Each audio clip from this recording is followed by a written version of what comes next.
nós iniciamos nesse nosso encontro,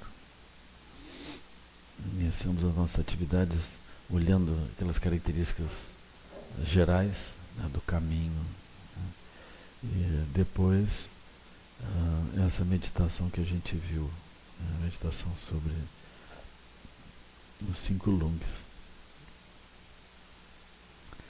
E agora, a forma como nós utilizamos esse processo para o nosso treinamento, ela não tem esse caminho como eu estou fazendo agora, né?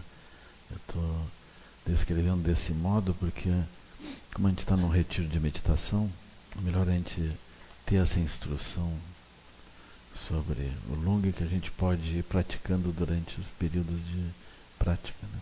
Então isso nos ajuda. Mas é importante entender que se a gente vai fazer um caminho gradual, então tem uma sequência que a gente precisaria fazer para ir destrancando os obstáculos e gerando os méritos para que a gente possa avançar, né? Então esse processo, por exemplo, da meditação dos 5 lungs, eu acho muito especial, ele pode nos fazer avançar muito rápido. Então a gente poderia imaginar que de cima para baixo, a primeira coisa que a gente poderia fazer é compreender a natureza primordial direto, né? A ponto de nós podermos tomar refúgio nessa natureza primordial e adentrar mandala. Se isso não funciona, aí os textos eles sempre dizem, bom, então você é da categoria dos que precisam meditar. Então a gente pode entrar direto sem meditação, mas se não dá, a gente entra com meditação. Então a melhor meditação para isso é uma meditação que acessa direto, né? Que é essa dos 5 lungs. Aí nós podemos operar desse modo. Agora, se nós vamos olhar um caminho gradual, que é o que tradicionalmente é feito, né, e a gente também utiliza, então essa parte do caminho gradual, ela vai exigir uma etapa preparatória. Então a gente começa com uma etapa preparatória que vai tomar uma feição diferente em diferentes contextos, né? Ou seja, diferentes linhagens, diferentes grupos, ela toma um contexto diferente, né? No caso do budismo tibetano, de modo geral, isso está associado à prática de Nondro, como uma prática preliminar. As práticas preliminares, como todas as práticas, elas são ambientadas em culturas, em formas em contextos de imaginação, assim, onde as pessoas estão vivendo, onde aquilo se dá. Então, mais recentemente, nós vamos encontrando diferentes formas de Nondro. Entre elas, Dzongzar Rinpoche jurou também formas de Nondro que incluem práticas de budismo Zen, por exemplo. Isso eu acho super interessante, assim, essa abertura da mente dele, né? De gerar essas práticas de uma forma criativa, assim, né? Porque na verdade ele fica olhando o que é necessário fazer, quais são os desenvolvimentos que a gente precisa fazer, né? E no Zen não tem propriamente uma exigência para a pessoa meditar, a pessoa é convidada a meditar de saída, né? Então no budismo tibetano é como se a meditação em silêncio ela precisasse de um preliminar. Nós aqui desde sempre a gente medita sem preliminar, né? Mas na verdade nós temos uma prática preliminar que vai se estabelecendo. Essa prática preliminar ela está ligada, por exemplo, a todos os ensinamentos que vêm, assim, a compreensão do sofrimento, a roda da vida, todos os aspectos, assim. E especialmente o encontro dos ensinamentos da forma complexa como ele pode assumir, né? O encontro desses ensinamentos com o nosso cotidiano, o nosso ambiente, né? E a noção de refúgio, ela é apresentada, ela fica clara conceitualmente. Também a noção de como que a gente pode purificar os nossos obstáculos, nossos karmas, também fica claro. também a noção do que aconteceu no nosso passado, como que as coisas ganharam sentido, como que aquilo era ilusório, e como que o nosso presente também tem um aspecto ilusório. Isso também vai ficando claro para nós. E progressivamente nós entendemos melhor o sentido da bênção dos Budas em manter os ensinamentos, em disponibilizar os ensinamentos até junto de nós, assim, né? E a gente também entende o que significa perda de tempo, né? O que significa perda de tempo e o que significa a nossa vida humana preciosa. A gente examina isso assim, com cuidado, né?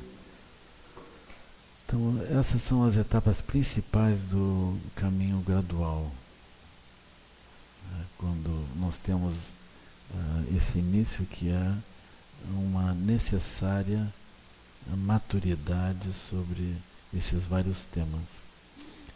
Essa necessária maturidade é que vai nos permitir que a gente tenha sucesso quando for meditar. Então hoje eu vou descrever esse início, né? E descrever também o nascimento do Lótus, que é um processo que a gente utiliza, e toda essa categoria de ensinamentos ela está dentro do item motivação. Na medida que a gente avança dentro disso, a motivação se torna clara, não apenas intelectualmente, mas o nosso lung, a nossa energia ligada à prática, ela se estabiliza. Quando nós flutuamos no meio da nossa prática, é sempre algum obstáculo que está nessa região. Portanto, os tibetanos especialmente, eles enfatizam a importância da gente trabalhar nisso, constituir uma boa base para que a gente não tenha uma entrada no treinamento da meditação que não possa sustentar a nossa continuidade, né? A gente entra e se mantém. Por quê? Porque a gente já tem a remoção de obstáculos e os méritos suficientes para que a gente não recue disso, né? Então, eu fiz essa breve introdução ao tema, agora eu vou começar a falar sobre isso, né? Então, o nosso tema é motivação. Eu vou trabalhar de forma complexa essa questão da motivação, trazendo a remoção dos obstáculos e o estabelecimento dos méritos, para que a gente tenha sucesso nisso, né? Na forma como os tibetanos fazem, ou numa forma adaptada. Então, se a gente pega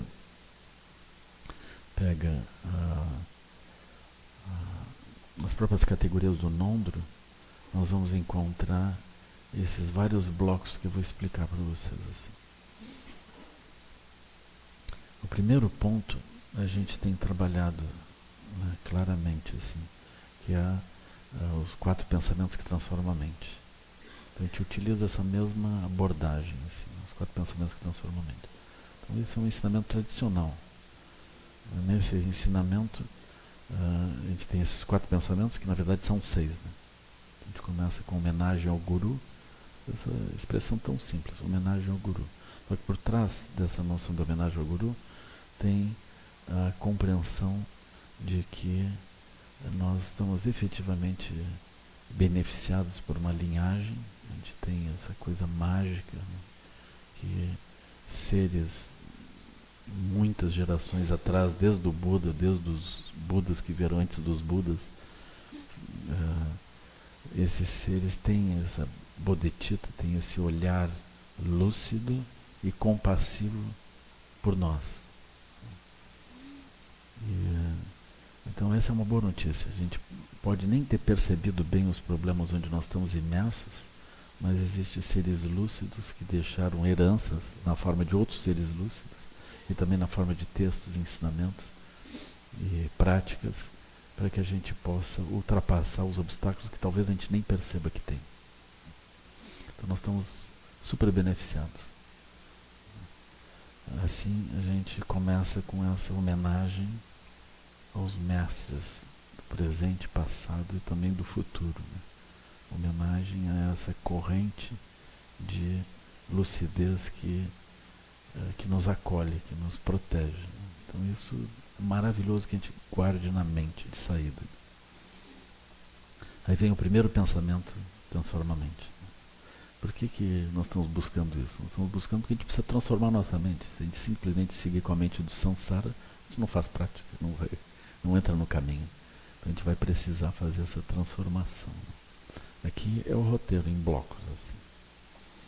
Então o primeiro dos 4 pensamentos que transformam a mente é aquele que sucede o pensamento preliminar que eu expliquei. Então nesse primeiro pensamento nós vamos nos dar conta da nossa vida humana, da raridade da nossa vida humana, da preciosidade da nossa vida humana. E a gente vai entender que a gente tem